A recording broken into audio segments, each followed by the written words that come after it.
Alors maintenant on va parler des modules et export et import. Donc JavaScript depuis quelque temps est devenu très populaire, notamment avec l'utilisation des frameworks, React, Angular, Vue, etc. Et donc tous ces frameworks sont basés sur des composants. Donc par exemple, on va prendre voilà, Twitter de quelqu'un de connu, Elon Musk. Eh bien, Twitter c'est fait avec React, si je ne m'abuse, et donc chaque élément ici sont des composants. Vous avez la barre de navigation, vous avez le fil d'actualité, vous avez aussi chaque petit, voilà, les chiffres de ces stats qui sont ici. Là, vous pouvez même les voir séparer, les composants. Ici, vous aimerez peut-être aussi ici. À chaque fois, c'est des composants. Et ces composants, ils sont représentés par des modules en JavaScript. Hop. Et donc, les modules, déjà, dans l'index HTML, on doit rajouter ici type égale module.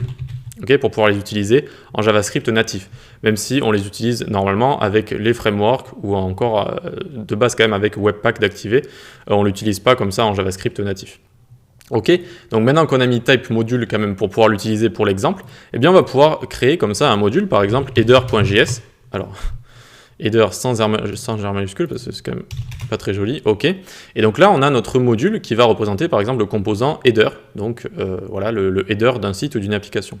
Et donc ici, on va pouvoir exporter par exemple const data est égal, et là voilà, on va créer un tableau 1, 2, 3. Donc on exporte quelque chose depuis ce module, depuis notre composant header, et on va pouvoir l'importer ici. Donc on ouvre les accolades, on choisit ce qu'on veut importer, data, from, donc on l'importe d'où? Depuis le même dossier, donc ./header.js. Ensuite on va le loguer, data, pour voir si ça fonctionne bien. Et là on a bien 1, 2, 3, et on a bien donc notre tableau qui est passé de notre header ici à notre app.js. Et donc on l'a fait voyager d'un module à un autre, si vous voulez, en l'exportant et en l'important. Ok? Donc on peut faire ça avec tout ce qu'on veut, hein. Alors on va mettre data 1, 2, 3, tac. Et ici ensuite on peut choisir tout ce qu'on veut. Donc par exemple je veux le data 1 et data 2 comme ça. Et ensuite donc on va bien pouvoir les mettre ici, data 1 et data 2. Ok, voilà, donc c'est aussi simple que ça. Et donc la dernière chose que je voulais vous parler, voilà, c'est l'export default. Donc on n'en a qu'un seul par page, c'est l'export default comme ça. Et donc par exemple on va exporter une fonction hello, tac, qui va console log hello comme ça.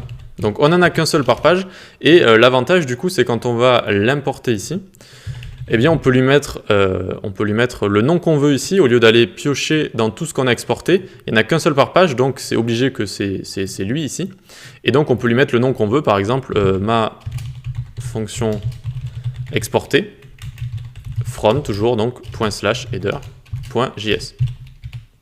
Nickel. Et donc ici, on va bien pouvoir utiliser du coup ma fonction exportée. Hop, on l'utilise et regardez, on a bien hello ici. D'accord? Donc voilà, ça c'est le export default, on n'en a qu'un seul par page. Et ensuite, on va pouvoir lui donner le nom qu'on veut ici pour l'utiliser. Alors que l'export, on va dire classique, vous voyez que là j'en exporte plein. Et je vais choisir ici entre lesquels je vais utiliser. D'accord? Et donc c'est tout pour les modules et les exports et les imports. Donc c'est notamment très très utilisé quand on va travailler avec des frameworks, React, Angular, etc. Ok? Allez, on va passer à une prochaine leçon.